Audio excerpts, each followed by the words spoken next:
La team Pulchering Ballet appelle tous les jeunes à se mobiliser pour la survie d'une véritable paix en Côte d'Ivoire. Elle demande à la jeunesse de suivre le combat qu'elle est en train de mener pour avoir la véritable paix. Vu que la véritable paix provient seulement quand les populations n'ont plus de frustration. Et pourtant, selon elle, la gouvernance actuelle du président Alassane Ouattara laisse beaucoup de frustration sur certains Ivoiriens. Et donc, laisser gouverner comme ça va obligatoirement entraîner à un moment ou à un autre des crises. Elle interpelle aussi les jeunes à se mobiliser dès à présent pour avoir des élections crédibles qui ne pourront pas ramener les crises électorales ou alors post-électorales. Voici en quelque sorte les points sur lesquels elle va s'exprimer dans la vidéo que je vais vous montrer. La team, écoutez la femme forte, Pulchering Ballet, écoutez-la. C'est important de dire la vérité. C'est très important. C'est parce qu'en Côte d'Ivoire, nous nous sommes installés dans le mensonge et dans la peur qu'aujourd'hui, nous continuons d'entretenir cette peur. Normalement, les élections constituent un jeu démocratique au cours duquel la souveraineté du peuple s'exprime. Ça ne devait pas être source de crainte. Mais en Côte d'Ivoire, depuis plusieurs décennies, depuis les années 90, les élections sont devenues des sources de conflits, des sources de guerre, malheureusement. Et quand moi je vois un thème comme ça, je me dis, voilà des jeunes qui ont compris réellement les choses. Donc, il y a des choses même qu'on n'a plus besoin de vous dire. Parce que si vous avez choisi ce thème-là, c'est parce que vous avez déjà compris le lien entre la paix et la bonne gouvernance. Parce que ce sont les frustrations qui emmènent les conflits. Les frustrations découlent toujours du non-respect des règles que nous nous sommes données dans notre société. En Côte d'Ivoire, il n'y a pas de bonne gouvernance. Et moi, je mets toute personne au défi de me dire dans quel secteur d'activité en Côte d'Ivoire ici, là, il y a la bonne gouvernance. Je serais vraiment très heureuse de le découvrir. Parce que notre société est tellement gangrénée que vraiment la situation est désespérée. Bon, on va citer quelques points, notamment l'état de droit. Parce qu'on prétend être en démocratie. On prétend être en démocratie. Il y en a pour être gentils qui disent qu'on est dans un régime hybride. Bon, hybride, là, nous, on n'a pas appris ça à l'école. Hein. Mais quand on parle de démocratie, le socle de la démocratie, c'est la justice.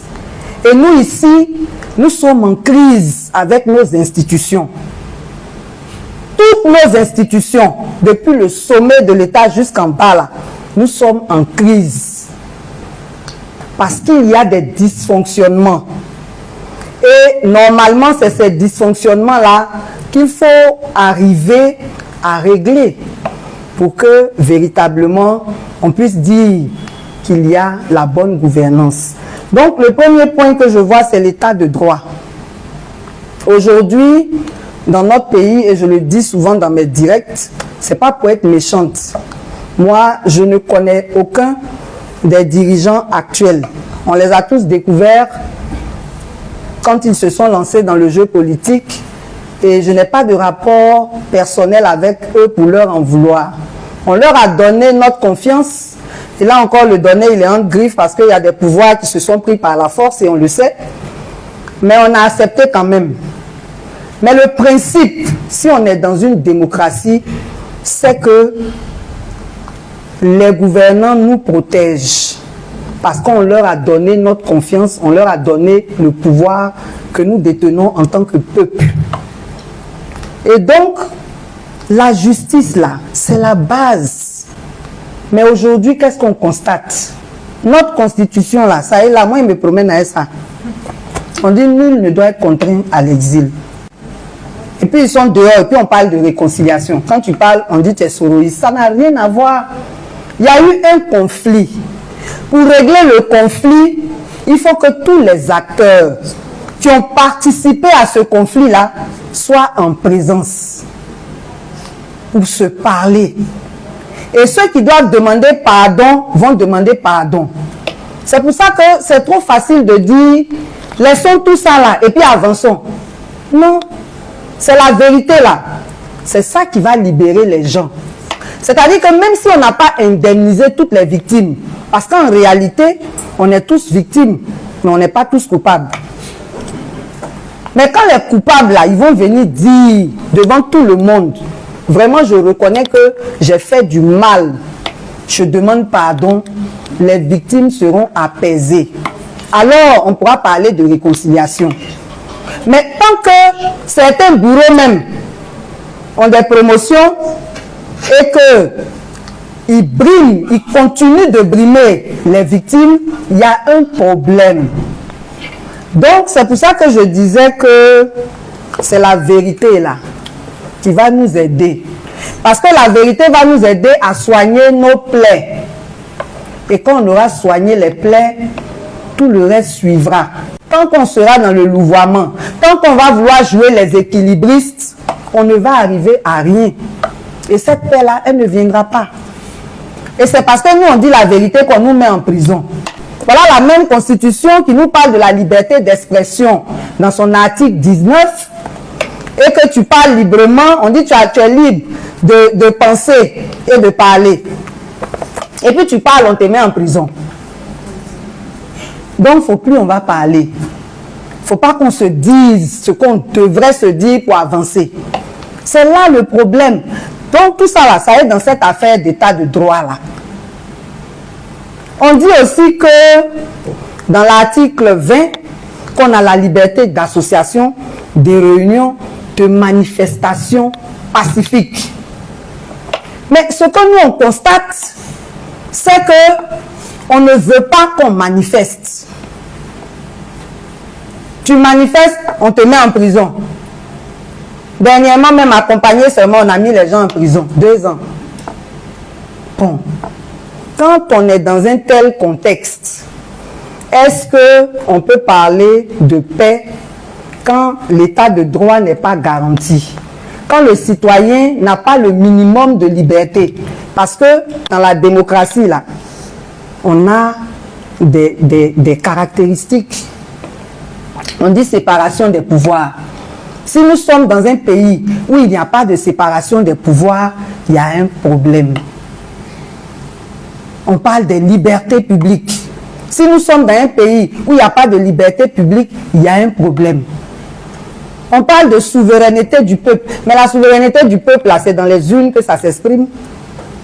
Mais si tu es dans un pays où les organes qui organisent les élections sont confisqués, tu exprimes ta souveraineté là. Comment? Et puis on est là, on parle de comédie d'élection. Des élections dont on connaît les résultats à l'avance. Parce que la CEI n'est pas crédible. Et puis on est à 4 mois des élections. Hein. On a vécu des élections locales en 2018. Il y a eu des violences, on a vu comment ça s'est passé. Ce sont les mêmes élections locales qu'on va vivre maintenant là encore, dans 4 mois. Tu veux, faut voter, tu veux, faut pas voter, mais c'est pour ça que les gens s'abstiennent et c'est dommage. Le résultat, on le connaît. Il y en a même qui prennent les urnes pour fuir. Et puis après, les résultats, là, ça s'impose à tout le monde. Donc, on a un problème d'état de droit. On a aussi un problème d'impunité. Et l'impunité, là, ça commence en haut aussi. Dans cette même constitution, il y a le serment du chef de l'État dans l'article 58. Et à la fin de ce serment-là, il est dit que le peuple me retire sa confiance et que je subisse la rigueur de la loi si je trahis le peuple. C'est ce qui est écrit ici. Mais quand on dit le peuple me retire sa confiance, c'est comment? Comment on retire confiance là? Quand on dit que je subisse la rigueur de la loi, c'est comment? Mais quand on dit le peuple me retire sa confiance, ça veut dire que le peuple a le droit de manifester pacifiquement. Ou dire, je ne suis pas d'accord avec ça. Moi, quand je te votais là, voilà ce que tu m'as promis. Tu es en train de faire autre chose. J'ai le droit de te dire, je ne suis pas d'accord. Maintenant, on dit qu'il doit subir la rigueur de la loi. Dans la même constitution, on nous dit, dans le chapitre, le titre 10, on parle de la haute cour de justice. Cette cour-là, selon la constitution, c'est elle qui juge le président, c'est elle qui juge les ministres. En Côte d'Ivoire ici, là, la cour-là n'existe pas. On est là, on vote des lois, on est content, on dit on a de bonnes lois, mais on ne les applique pas. Et il y a un qui l'a dit ici, l'application des lois. C'est tout ça là qui est la bonne gouvernance, parce que la gouvernance, c'est les règles qu'on fixe. Depuis même la cellule familiale, qui est le premier noyau de la société là, jusqu'en haut, il y a des règles. Et en tant que peuple, c'est ça là, c'est ça qui constitue nos règles. Maintenant, toi, tu me dis dans ton serment que je dois subir la rigueur de la justice. Maintenant, la cour qui doit me juger là, elle n'existe pas. Donc, je raconte quoi? Il ne reste plus que le peuple me retire sa confiance. Confiance, c'est ce que nous on fait là. Et puis on dit non, on n'est pas société civile, on fait politique. Il n'y a rien qui ne soit politique. Quand on parle de développement, on dit volonté politique. C'est le politique qui définit toutes les politiques sectorielles. Et puis ça s'applique à nous. Il y a quelqu'un ici qui a parlé du contrôle citoyen de l'action publique. Hypocritement, on écrit ça dans le PND, le Programme national de développement. Mais ce contrôle-là, c'est ça que nous on est en train de faire là. Chacun dans son domaine. Si je suis une organisation qui défend l'environnement, je vais veiller à ce que les politiques publiques en matière d'environnement soient respectées.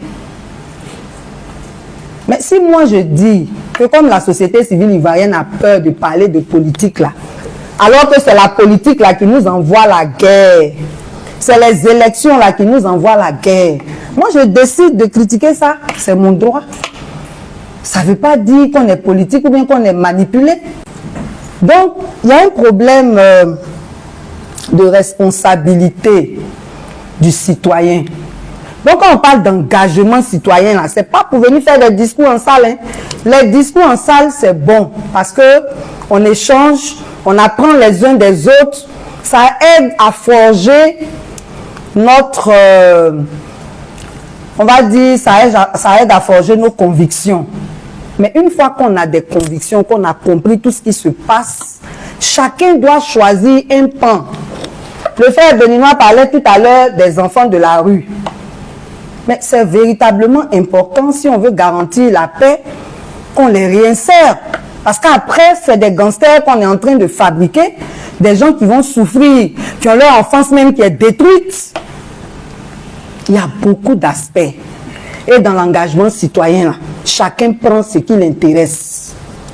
Et puis c'est la conjugaison de nos efforts, là. C'est ça qui nous envoie le changement. Les gens n'arrivent plus à manger. Moi, dans mes enquêtes sur le terrain, j'ai découvert qu'il y a des structures qui sont dans les marchés, là, pour faire crédit aux femmes pour aller faire leur marché. Tellement ça ne va pas.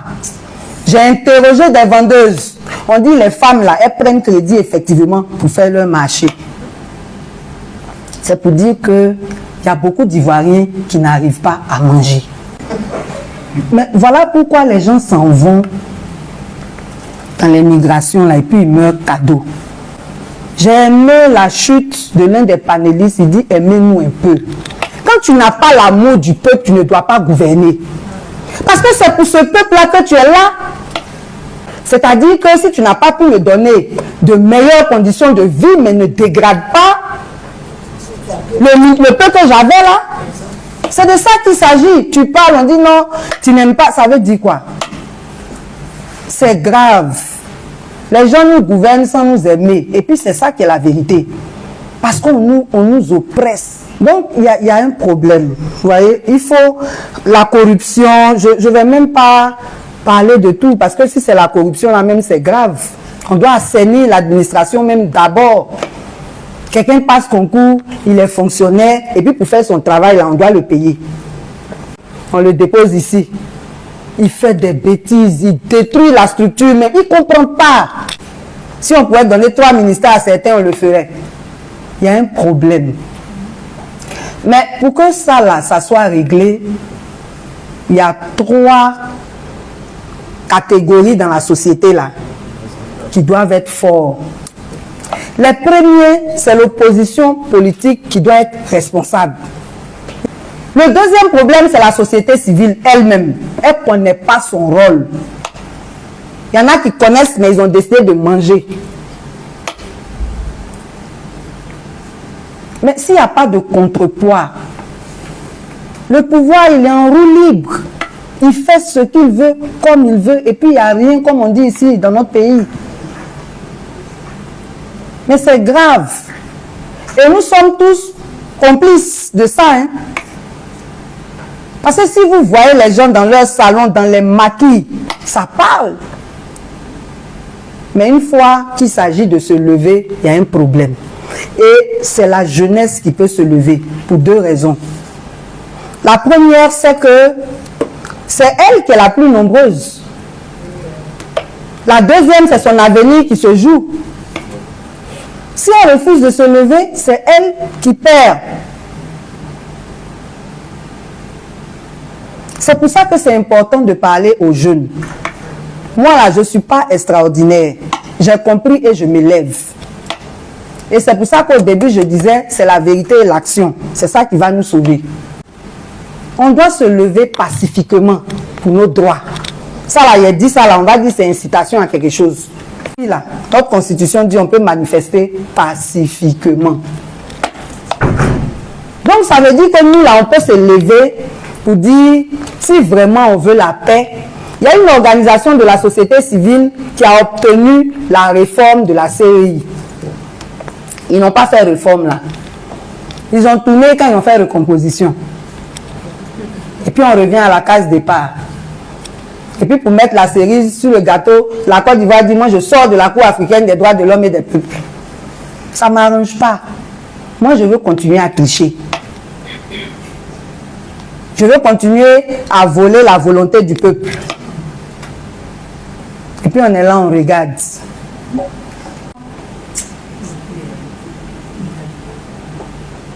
Il faut qu'on se pose les bonnes questions. Et puis, il faut que chacun se dise, c'est à moi de changer les choses.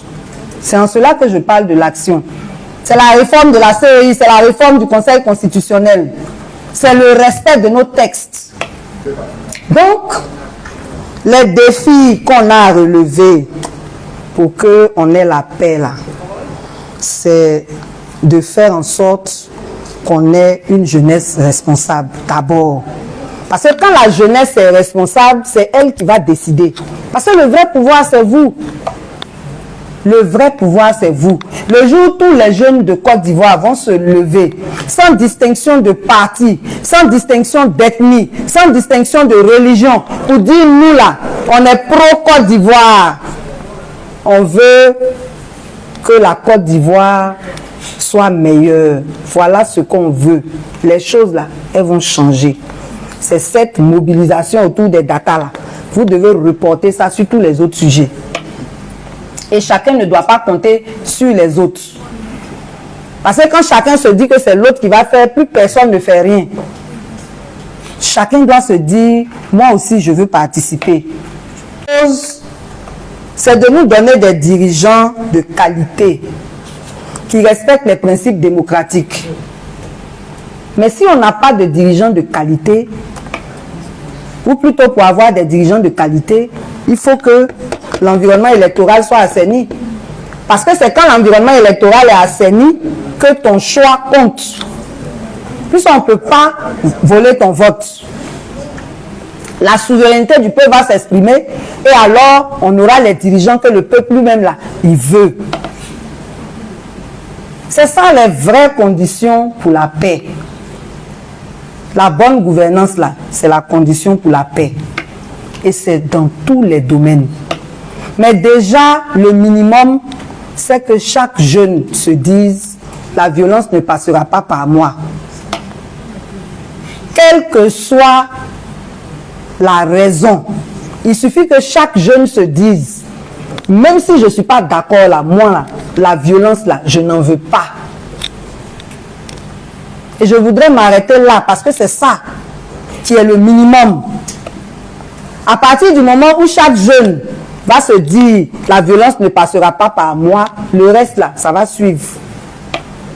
Le reste va suivre. Si tu te dis que je peux là, tu pourras. Il y a un qui a dit ici, lui veut un jour diriger. Mais c'est son droit. Mais parce qu'il veut changer les choses.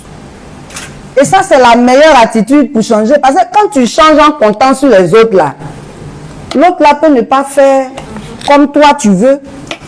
Toi-même, tu crées ton organisation et puis tu fais les choses comme tu dois. Tu penses qu'on doit le faire. Donc, soyons responsables. Aimons notre pays.